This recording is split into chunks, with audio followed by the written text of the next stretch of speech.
నందు సహోదరి సహోదరులారా, ప్రభువైన యేసుక్రీస్తు నామములో హృదయపూర్వక వందనాలండి. ముందుగా ఎంత మంచి సమయాన్ని ఇచ్చిన తండ్రి అయిన దేవునికి ప్రభువైన క్రీస్తు ద్వారా కృతజ్ఞతాస్తుతులు చెల్లిస్తున్నానండి. అందరూ బాగున్నారండి? వాక్యం చదువుకొని ప్రార్థన చేసుకున్న తర్వాత పాఠంలోనికి వెళదామండి. మత్తయి గారు రాసిన సువార్త 15వ అధ్యాయం 6వ వచనం. మీరు మీ పారంపర్య ఆచార నిమిత్తమై దేవుని వాక్యమును నిరర్ధకము చేయుచున్నారు. ప్రార్థన చేస్తాం. పరలోకమందున్న మా తండ్రి, పరిశుద్ర ప్రేమ గల తండ్రి, గొప్ప తండ్రి, యెహోవా తండ్రి, మీ ప్రియకుమారుడు యేసుక్రీస్తు ప్రభువారి ద్వారా కృతజ్ఞతాస్తుతులు చెల్లిస్తున్నాము నాయన. ఈ కూడిక అంతట్లో మీరు నడిపించండి. రాత్రి వేళ అందరితో మాట్లాడమని మా ప్రభువైన యేసుక్రీస్తు నామమున వేడుకుంటున్నాం తండ్రి, ఆమేన్. ప్రభువైన యేసుక్రీస్తు నామములో హృదయపూర్వక వందనాలండి. దేవుని కుమారుడు యేసుక్రీస్తు ప్రభువు ఈ లోకానికి వచ్చిన తర్వాత పరలోక రాజ్యం సమీపిస్తుంది కనుక మారు మనసు పొందమని ప్రకటింప మొదలుపెట్టాడు. అంశం: ఆచారాలు పాటిస్తుంది అందరా కొందరా? ఆచారాలు పాటిస్తుంది అందరా కొందరా? ఆచారాలు ఏంటి? ఆచారాల వలన ఏం జరుగుతుంది? మత్తయి సువార్త 15వ అధ్యాయం 6వ వచనం. మీరు మీ పారంపర్య ఆచారం నిమిత్తమే దేవుని వాక్యమును నిరర్ధకం చేస్తున్నారు. ఈ ఆచారాల వలన ఏం జరుగుతుందంటే వాక్యం నిరర్ధకము అయిపోతుంది. ఈ పారంపర్య ఆచారాలు ఇవి ఎలాంటివేనంటే ఇవి పాటిస్తుంది అందరా కొందరానంటే బైబిల్ ఏమని చెప్తుంది? మీరు ఎవరు? మీరు వింటున్న వారు క్రైస్తవులు, వీళ్ళందరూ మీరు మీ పారంపర్యాచారం ముత్తాతల వాళ్ళు అది వరకు వాళ్ళు ఏవైతే పెట్టారో వాటినే ఏం చేస్తున్నారు? పాటిస్తూ ఉన్నారు. దీనివలన ఏమవుతుందని అంటే వాక్యం నిరర్ధకము అయిపోతుంది. బయట చూడండి, ప్రతి ఒక్కరు కూడా వాళ్ళు ఏదన్నా చేయాలి అని అంటే, అన్ని జనులు ఏదన్నా చేయాలి అంటే క్రైస్తవులుగా మిమ్మల్ని పిలుచుకెళ్ళి ఏదైనా చేస్తారా? మనం పిలుచుకెళ్ళి ఏదైనా చేస్తారా? ఏమీ చేయరు. కానీ క్రైస్తవులు ఏదైనా చేయాలంటే వాళ్ళు మాత్రం పిలవాలి. కొద్దిగా సిగ్గుందా? ఈ రోజున ఏమి లేదు. పౌలు గారు చెప్తారు, మీకు సిగ్గు రావాలని, సిగ్గు కలగాలని ఈ విషయం చెప్తున్నాను అంటాడు. మీకు బుద్ధి రావాలని చెబుతున్నాను. అంటే అసలు క్రైస్తవం ఏ విధంగా ఉందో చూడండి ఒకసారి. అన్ని విషయాల్లో పారంపర్య ఆచారాలు, ముహూర్తాలు. ఇదిగోనండి, ఈ సమయానికి గొయ్యి తీయాలండి, గోతులో పాతి పెట్టాలండి. నిన్నే శుభ్రంగా ఈ సమయానికి గొయ్యి తీసి గోతులో అవి వేయటం కాదు, నిన్ను బాధ పెడితే పేడాకారం పోయి కొద్దిగన్నా ఉందా అసలు? దేవుడు కాలంలో, సమయంలో అవన్నీ ఎవరి చేతిలో ఉన్నాయి? తండ్రి స్వాధీనంలో ఉన్నాయి. ఆ సమయానికే ఒక ఆయన ఇల్లు కట్టుకున్నాంట. నెంబర్ 1 ఇల్లు కట్టిండు, ముహూర్తం పెట్టిండు. దేనికి? ఇదిగో ఈ సమయానికి ఆ ఇంట్లోకి వెళ్ళాలని. ఆ సమయానికే దేవుడు పిలిచింది, వెళ్ళిపోయిండు. ఏ ముహూర్తం అది? మంచి సమయం, మంచి ముహూర్తం. వెళ్ళిపోయిండు. ఏమైంది ఈ ముహూర్తం? ఇదిగోండి ఈ సమయానికి ఇంట్లోకి వెళ్ళాలండి, ఇదిగో ఈ సమయానికి ఇది చేయాలండి, ఇదిగోండి ఈ సమయానికి ఇది చేయాలండి. ఆ సమయానికి ప్రార్థన చేసుకుంటున్నావా? వాక్యం చదువుతావా? ఏమీ చెయ్యవు. లోకంలో ఉన్న ఆచారాలు మాత్రం పాటిస్తాం. లోకంలో ఉన్న పనికి మాలన్నీ చేస్తావు. నీకు ఎంత చెప్పినా కానీ, ఎన్ని విన్నా కానీ మనిషి ఎలా మారిపోయారనంటే, మా ఆలోచన మాదేనండి, మా ఇష్టం అండి అంటూ నువ్వు బ్రతుకుతున్నావు. నీ ఇష్టానుసారంగా నువ్వు బ్రతుకుతున్నావు. కానీ దేవుడు ప్రతి ఒక్కటి కూడా ఆయన చూస్తూ ఉన్నారు. అది నువ్వు గమనించుకోవాలి. నువ్వు అలాంటివి చేయటం వలన ఏమవుతుంది? దేవుని వాక్యం నిరర్ధకమైపోతుంది. ఒక సేవకుడిని ప్రార్థన చేయడానికి అర్జెంట్ అండి సమయం లేదండి, అర్జెంట్ అని దేనికి ప్రార్థన చేయడానికి పిలిస్తే వెళ్ళిండంట. వెళ్ళిన తర్వాత ఇట్లా సమయం వాచి చూసుకుంటాడంట. ఎందుకు? ఒక 10 నిమిషాలండి, ఒక 5 నిమిషాలండి. అదేంటయ్యా అర్జెంట్ అన్నావు అంటే ఒక 5 నిమిషాలండి, ఒక 10 నిమిషాలండి, మంచి సమయం అండి, మంచి ముహూర్తం అండి. అసలు సమయం ఎందుకు పెట్టిండు? కాలాలు ఎందుకు పెట్టిండు? దేవుడు నెలపొడుపు ఎందుకు పెట్టిండు? అమావాస్య ఎందుకు పెట్టిండు? పౌర్ణం ఎందుకు పెట్టిండు? ఇవేమైనా తెలుసా? కాలానికి పెట్టిండు, సమయానికి అవన్నీ తిరిగితేనే మనకు ఒక రోజు అవుతుంది కాబట్టి అడిగి పెట్టిండు. కానీ మనిషి దాన్ని ఎలా వాడుకుంటున్నారు? తమ స్వార్థానికి లోకరీతిగా ఏం చేస్తున్నారు? వాటినే వాడుకుంటున్నారు. ఇప్పుడు నీకు ఎలా చేయాలన్నది నీకు తెలీదా? నువ్వు వాక్యం చదవట్లేదా? నీకు జ్ఞానం లేదా? వాళ్ళు వచ్చి చూడాలి, వీళ్ళు వచ్చి చూడాలి, అవి పట్టాలి, ఇవి చెయ్యాలి, అది అక్కడ ఉండాలి, ఇది ఎక్కడ ఉండాలి, ఇవన్నీ నీకు మరి నువ్వెందుకు ఇంకా? ఇదంతా మనుషులు భయం, అర్థమైందండి? భయం. ఆ భయం వలన నువ్వు తెచ్చుకుంది ఏం చేస్తున్నావు అంటే, నీ ఆచారం వలన దేవుని వాక్యం నిరర్ధకం అయిపోతుంది. ఎంత భయంకరమైంది! క్రైస్తవుల్లోనే ఈ రోజున భయంకరమైన విషయాలు. బిడ్డ పుడితే ఆచారం, మళ్ళీ వాళ్ళు ఎదుగుతున్నా కొద్దిగా ఆచారాలు, వివాహం చేయాలంటే ఆచారాలు, మనిషి పోతే ఆచారాలు, అన్ని ఆచారాలే. వంకాయ కొట్టాలి, టెంకాయ కొట్టాలి, నీకేసి కొట్టాలి ముందు. బతికొండప్పుడు ఏమో ఏమీ పెట్టవు, చనిపోయిన తర్వాత ఏమో అన్నీ చేస్తావు. బతికొండప్పుడేమో ప్రేమ చూపించవు, సమాధి చేయబడిన తర్వాత ఏమో తీసుకెళ్ళి అన్నీ అక్కడ పెడుతుంటావు. వాళ్ళు ఎగిసి తింటారా? చాలా మంది ఇప్పుడు ఈ రోజున మనిషి చనిపోయిన తర్వాత చూడటం మొదలు పెట్టారు. బతికొండప్పుడు కొంచెం అన్నం పెట్టరు, మంచిగా చూడరు, నీళ్ళని దాహం అంటే దాహం ఎవరో ఏమీ ఎవరో. చనిపోయిన తర్వాత పుట్టుగాడు తీసుకుపోయి ఇన్ని పెడతారు. ఆ పుట్టులో ఉన్న అప్పుడు వాళ్ళు తింటారా? తీసుకుపోయి సమాధి కాడ పెడుతుంటారు. ఏంటంటే వాళ్ళకి ఇష్టం. బతికొండప్పుడు పెడితే తిని, నా కుమార్తె, నా కుమారుడు నన్ను చక్కగా చూసుకున్నారని దీవిస్తారుగా. చనిపోయిన తర్వాత తీసుకుపోయి ఆడ పెడితే ఒక మంచి పని చేస్తున్నావు. ఏంటో తెలుసా? పక్షులకు ఆహారం పెడుతున్నావు.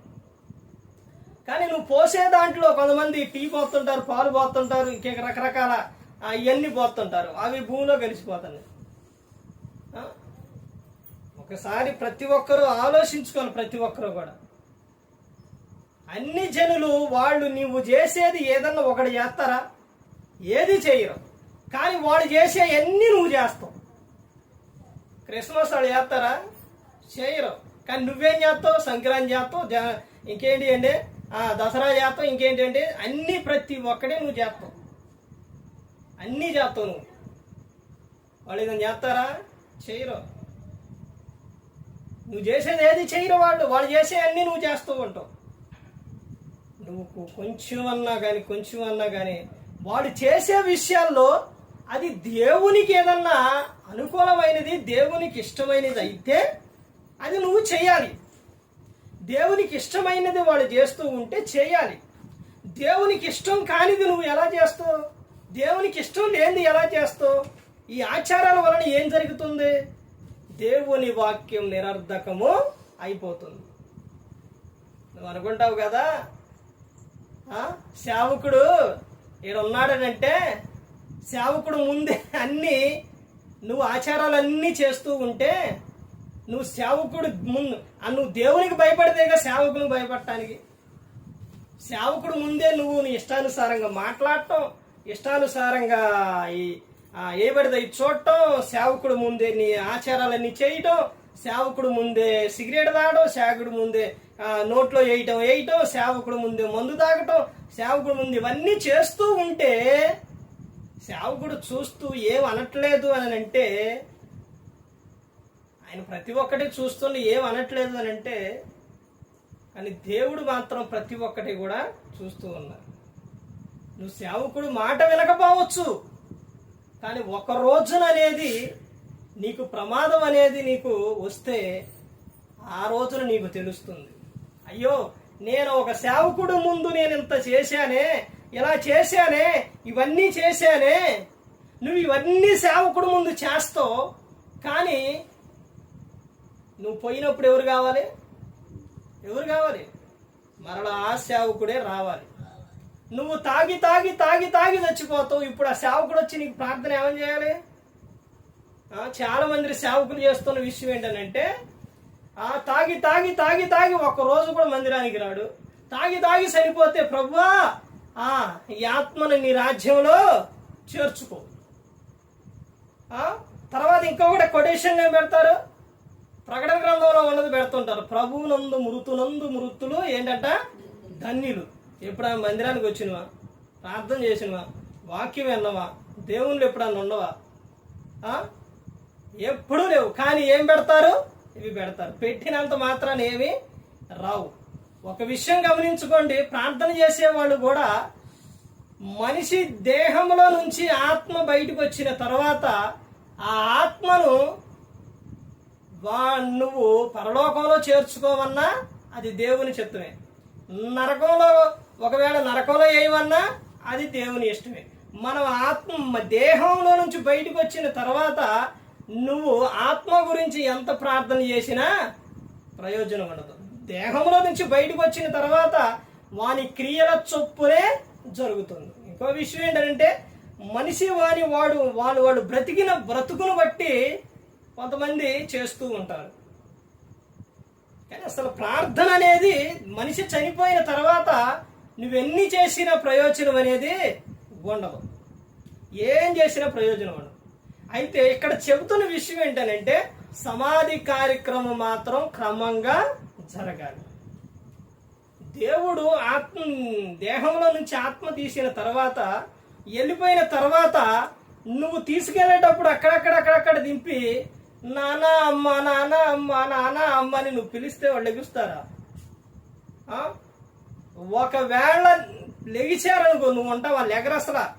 అర్థమైందండి? బతికున్నప్పుడు ఎప్పుడని పిలిచినవా? బతికున్నప్పుడు నానా అని పిలిచినవా? బతికున్నప్పుడు అమ్మ అని పిలిచినవా? పిల్లవు. చనిపోయిన తర్వాత ఎందుకు నువ్వు పిలిచేది? నీ ఆచారం కోసం. అది ఎందుకోసం? పెద్దలు ఏమన్నా అనుకుంటారేమో అని. మీ అమ్మ మీ నాన్న కావాలని పిలుస్తున్నావు. నువ్వు అట్ట పిలిచేవాడు అయితే బతికున్నప్పుడు పిలవచ్చుగా. బతికున్నప్పుడు ఏం చేస్తావు? నీ నోటిలో నుంచి నాన్న అని రాదు, అమ్మ అని రాదు. వాళ్ళు ఎక్కడ పెడతావు? వాళ్ళు చక్కగా ఇల్లు కట్టుకుంటే నువ్వు ఆ ఇంటిలో ఉంటావు, వాళ్ళేమో బయట పెడతావు. ఇంకా ఈ మధ్య జరుగుతున్న విషయం ఏంటంటే, భయంకరమైన కొడుకులు కూతుర్లు తయారైపోయారు. వీళ్ళకి ఏం పేర్లు పెట్టాలి అసలు? ఏమని పిలవాలండి? కన్న తండ్రిని కొట్టడం, కన్న తల్లిని తిట్టడం, కాడు పెట్టి తన్నడం, చేతులు పెట్టి కొట్టడం, బయట నెట్టడం, బయట విడిచిపెట్టడం, వృద్ధాశ్రమంలో వదిలిపెట్టడం. నిన్ను కన్నది ఇందుకేనా? నిన్ను పెంచింది ఇందుకేనా? నిన్ను చదివించి, నిన్ను పెంచి, వివాహం చేసి, అన్ని మంచి చెడ్డలు చేసి, నీకు రోగం వచ్చినప్పుడు, నీకు పుట్టినరోజు వచ్చినప్పుడు, నీకు అన్ని వచ్చినప్పుడు అన్ని చూసి వాళ్ళు ఎంతగా చేస్తే నీ తండ్రిని తల్లిని ఎలా చూస్తున్నావు? నువ్వు ఎలా చూస్తున్నావు? బయట వదిలిపెడుతున్నావు, ఎండకే వానకే. ఎంత భయంకరం! బైబిల్ గ్రంథం చెబుతుంది, మనుషుడా నువ్వేదైతే విత్తుతువో ఆ పంటనే కోస్తావు. నువ్వు వరి గింజ ఎత్తితే వరి పంటే కోస్తావు, గోధుమ గింజ ఎత్తితే గోధుమ గింజే ఆ గోధుమ పంటే కోస్తావు. అలాగే నువ్వు ఇప్పుడు ఏదైతే చేస్తూ ఉన్నావో ఒకటి గమనించండి, రేపు కూడా నీకు అదే జరిగింది. ఈ రోజున నువ్వు అత్తవయ్యి ఆ కోడల్ని హింసిస్తున్నావేమో, కోడలు అత్తని హింసిస్తుందేమో. ఇప్పుడు కోడలుగా ఉన్న నువ్వు రేపు అత్తవవ్వా? ఒకసారి ఆలోచించు. రేపు నీకు కోడలు రాదా? ఈ రోజున తండ్రిని నువ్వు బాధ పెడుతున్నావేమో, నీ కొడుకు ఎలా చూస్తారో, నీ కుమార్తె ఎలా చూసిద్ది నిన్ను? వాళ్ళు చూడట్లేదా? ఈ సందర్భంలో కొన్ని ముఖ్యమైనవి ఉన్నాయి. ఒక ఆయనంట, ముగిస్తాను, ఒక ఆయనంట కొడుకు బాగా కుమారుని చదివించి వివాహం చేసిన తర్వాత సిటీకి వెళ్ళిపోయారంట. వెళ్ళిపోయిన తర్వాత వీళ్ళు వృద్ధాప్యానికి వచ్చారు. వచ్చిన తర్వాత వాళ్ళకు ఫోన్ చేసి, అయ్యా మరి మేము వృద్ధాప్యానికి వచ్చాం, ఏమీ చేసుకోలేకపోతున్నాం అని అంటే, ఆ కొడుకు ఫోన్ చేసి చెబితే ఆ కొడుకు భార్యతో మరి వాళ్ళు వృద్ధాప్యానికి వచ్చారు, మరి ఏమి చేసుకోలేకపోతున్నారు, మరి వాడిని తీసుకొద్దామంటే కుదరదుందంట. అట్ట కాదా, ఇప్పుడు మరి మనం ఈ స్థితిలో ఉన్నామంటే నన్ను చదివించి జాబ్ చెప్పించి ఇవన్నీ చేసింది వాళ్ళు అని అంటే, అది చెప్పంగా ఏమేముందంటే ఇక్కడ వరకు ఓకే గాని లోపలకు మాత్రం కుదరదు అందంట. సరే తీసుకొచ్చిన తర్వాత ఎక్కడ పెట్టారు? బయట ఉంచారు. వీళ్ళేమో లోపల. ఆ తర్వాత కుక్క ప్లేట్లో భోజనం పెడుతూ ఉంటారు. అంటే కుక్కకు పెట్టే ప్లేట్లో పెడుతున్న సమయంలో ఒకసారి కుక్క ప్లేటు మాయమైపోయింది. ఈ కోడలు గారు పెట్టడానికి వెళితే ఆ కుక్క ప్లేటు మాయమైపోయింది. లేదు, లేకపోయేసరికి భర్త ఆఫీస్ నుంచి వచ్చేసరికి ఏమండి చూసారా, నేను రోజు భోజనం పెడుతుంటే ఆ ప్లేట్ లేదు అని చెప్పిందండి. ఆ మూర్ఖుడేమో ఏం చేసిండు? కర్ర తీసుకొని కన్న తండ్రిని కొట్టబోయిందంట. కొట్టబోయేసరికి కొడుకు, నానా తాతయ్యను కొట్టొద్దు, ఆ ప్లేట్ తీసింది నేనే అన్నంట. నువ్వెందుకు తీసివురా అని అంటే, ఇప్పుడు మీకు తాతయ్యకి దేంట్లో అయితే పెడుతున్నారో తర్వాత నేను కూడా మీకు అందులోనే పెడతాను అని చెప్పిండు. అప్పుడు ఆ తల్లి ఆ విషయం విని, ఏంట్రా మాకు కుక్క ప్లేట్లో పెడతావా అని బాధపడుతూ వచ్చిందంట. నీకు అంత బాధ కలుగుతుంది, నువ్వు మీరు నన్నెలాగో చూస్తున్నారో అలాగే నాయనమ్మ తాత ఎంతకన్నా ఎక్కువ చూశారు.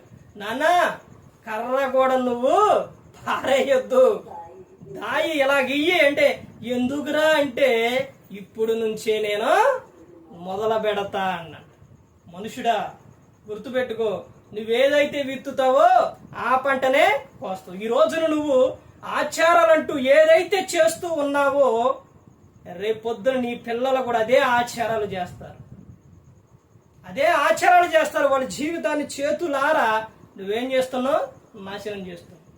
దేవునిలో పెంచండి, మీరు దేవునిలో ఉండండి, దేవుడు చెప్పినట్టు చేయండి. ఏది ఎక్కడ ఉండాలి, ఏది ఎలా ఉండాలి, ఎక్కడ ఎలా అన్నది దేవుడు ప్రతి ఒక్కటి చెప్పారు. అలా దేవుడు చెప్పినట్టు మనం చేయాలి. కానీ మన ఇష్టానుసారంగా చేస్తే అది పొరపాటున కూడా ఏమవుతుంది? అది మంచిగా ఉండదు. సేవకుడికి ఇష్టం దేవునికి ఇష్టం లేనిది, దేవుడికి ఇష్టం లేనిది సేవకుడికి ఇష్టం ఉండదు. సేవకుడికి ఇష్టం లేనిది నువ్వు చేస్తున్నావంటే ఆ సేవకుడు అక్కడ ఉండడు. అర్థమైందండి? ఒకవేళ బలవంతంగా ఉన్న ఎంతో బాధ పడుతూ ఉంటాడు. అర్థమైందండి?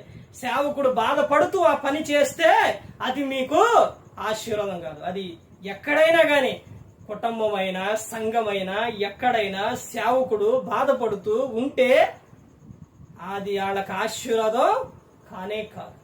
అది ప్రతి ఒక్కరు గమనించుకోవాలి. పారంపర్య ఆచారాలు చేస్తుంది కొందరా అంటే ఎంతమంది చేస్తున్నారు? కొంతమంది చేస్తున్నారు, కొంతమంది చేయట్లేదు. కొంతమంది ఏమో దేవుని నమ్ముకొని దేవుని యందు భయభక్తులు కలిగి ఉన్నారు, కొంతమంది ఏమో లేరు. అందరినీ అనట్లేదండి. కొంతమంది కరెక్ట్గా నిజాయితీగా ఉండేవారు ఉన్నారు, కొంతమంది పైన భక్తి లోపల శక్తి లేకుండా బ్రతుకుతున్నారు. పైన భక్తి అంటే నువ్వు మందిరానికి వెళ్తావు, ప్రార్థన చేస్తావు, ముసుగులేస్తావు, వైట్ అండ్ వైట్ వేస్తావు, అన్నీ వేస్తావు. ఎవరన్నా నువ్వు ఏదైనా చేసేటప్పుడు ఎవరన్నా బయట వాళ్ళు వచ్చి చెబితే అలాగే చేస్తావు. ఇప్పుడు నీది భక్తేనా? నీది పైన భక్తి, లోపల శక్తి ఉందా? లేదు. అదే పైన భక్తి లోన శక్తి ఇవన్నీ ఉంటే చెప్పొచ్చావులే, గ్రంథంలో ఏదైతే ఉందో అదే నేను చేస్తానని చెబుతూ ప్రతి ఒక్కరు గమనించుకోరు. ఈ రోజున క్రైస్తవులే ఎన్నెన్ని ఆచారాలు చేస్తున్నారు. ప్రతి ఒక్కడే కూడా ఆచార ప్రకారంగా పారంపర్య ఆచారాలు చేస్తున్నారు. కాబట్టి దేవుని వాక్యం నిరర్ధకము అవుతుంది. ఎలాంటి వారిని ఏమని పిలిచిందో తెలుసండి? వేశ్యదారులారా. అంటే మీరు పెదవులతో నన్ను ఆరాధిస్తున్నారు కానీ మీ హృదయం ఎలా ఉంది? నాకు దూరముగా ఉంది అని చెప్తారు. పెదవులతో ఆరాధించేవారు ప్రతి ఒక్కటే నమ్ముతారు, ప్రతి ఒక్కదానికి పడిపోతారు. ప్రతి ఒక్కరు గమనించుకోండి. మనం క్రీస్తుని నమ్ముకున్నప్పుడు క్రీస్తుకు సాక్షులుగా జీవించేవారిగా ఉండాలి. ఏ ఒక్కరు కూడా నశించే నరకానికి వెళ్ళిపోకూడదని యేసు క్రీస్తు ప్రభువారు ఈ లోకానికి వచ్చి మనందరి కోసం సిలువలో తన ప్రాణాన్ని పెట్టి ఉన్నారు. మరి ఈ విధంగా నిలబెట్టి మాట్లాడించిన తండ్రి దేవునికి కృతజ్ఞతాస్తుతులు చెల్లిస్తూ ఇంతవరకు శ్రద్ధగా ఉన్న మీకు ప్రభు పెట్ట నా హృదయపూర్వక వందనాలు చెల్లిస్తూ ఈ మాటలు ముగిస్తున్నాను. అందరికీ